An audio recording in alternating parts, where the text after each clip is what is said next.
Matapos ang maanghang na pasaring ni Senador Ronald Bato de la Rosa na oportunista ang mga kongresista na nag-iimbestiga sa war on drugs ng Duterte administration, binweltahan naman siya ng isang kongresista tinawag na lapdog ni dating Pangulong Duterte at ang tunay na oportunista.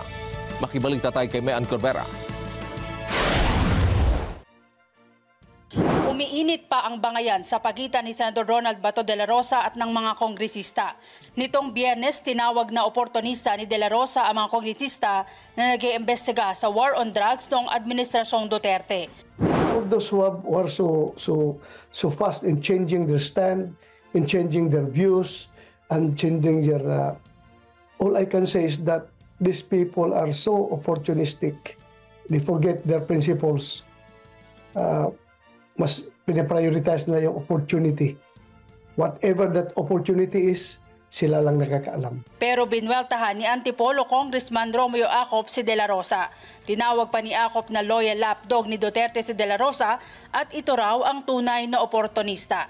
Sabi ni Acop na dati ring opisyal ng PNP, ginamit umano ni de la Rosa ang pagiging malapit sa Pangulo para maging senador sa halip na bigyan ng hustisya ang mga biktima ng extrajudicial killings sa war on drugs. Depensa naman ni de la Rosa, hindi si Acop ang pinatatamaan niya. Si Acop ay upper class o superior ni de la Rosa sa Philippine Military Academy. Sang praises for the war on drugs that we waged during the Duterte administration. Kaya ay nagtataka lang po ako bakit ka nagre-react. Hindi po ikaw ang pinatamaan ko doon, sir. Yung iba po, hindi po ikaw.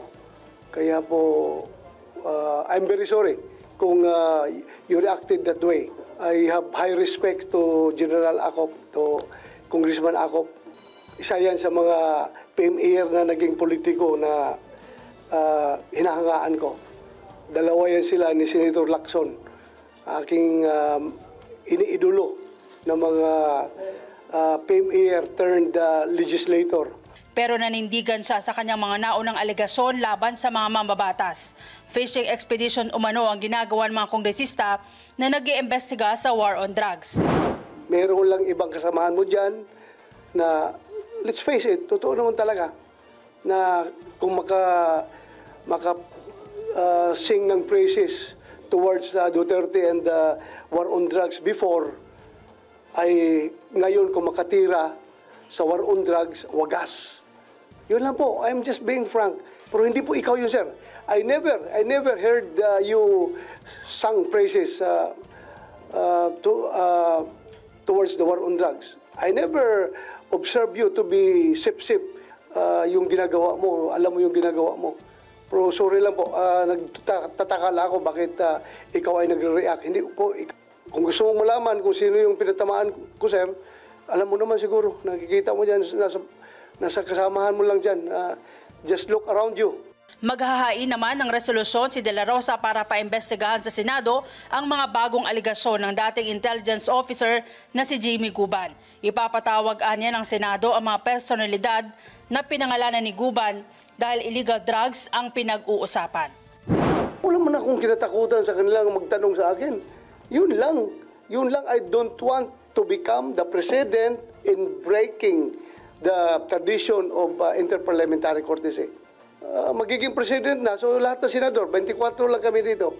Every time may pangalan ng senador na mababanggit in the House of Representatives committee hearings, obligado mag-attend doon. So mabuti sila, 300 plus sila, marami pa sila magtatrabaho doon. Kung ipapatawag dito sa Senado. The same reasoning na ginawa ng US Congress. Pero pag sinabi mo, wala pa akong kinatakutan, mamarap.